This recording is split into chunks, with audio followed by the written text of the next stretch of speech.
ओम शांति। 12 अक्टूबर 1981 की अव्यक्त मुरली। बाबा ने कहा, आप ब्राह्मण आत्माएं ही इस नए वृक्ष के कलम हो, और कलम में जो कमजोरी होगी वही कमजोरी सारे वृक्ष में होती है। क्या इतनी जिम्मेवारी हर एक ब्राह्मण अपनी समझता है? फिर बाबा ने कहा, ये तो नहीं सोचते कि हम तो छोटे हैं, हम तो नए हैं, जिम्मेवारी तो बड़ों के ऊपर है। जब वर्षा लेने में छोटा बड़ा या कोई नया, हर एक अपने को पूरा अधिकारी समझता है। कोई भी चंद्रवंशी का वर्षा लेने के लिए तैयार नहीं होता। सब यही हक रखते कि हम सूर्यवंशी बनेंगे। तो जैसे बाप के ऊपर, प्राप्ति के ऊपर अपना अधिकार समझते हो, वैसे ही जिम्मेवारी में भी छोटे बड़े सब अधिकारी हो। तो नॉलेज के दर्पण में अपने दोनों स्वरूप देखो। पहला संगमयुगी ब्राह्मण और दूसरा भविष्य देवपद अधिकारी।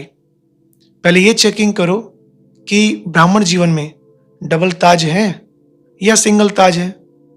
एक है पवित्रता का ताज और दूसरा प्रैक्टिकल जीवन में पढ़ाई और सेवा के जिम्मेवारी का ताज। अगर यहाँ कोई भी ताज अधूरा है तो वहां भी छोटे से ताज के अधिकारी यानी प्रजापद वाले बनना पड़ेगा। विश्व महाराज का ताज प्राप्त नहीं हो सकता। इसी प्रकार तख्त को भी देखो। वर्तमान समय ब्राह्मण जीवन में कितना समय अकाल तख्तधारी और दिल तख्तधारी रहते हो।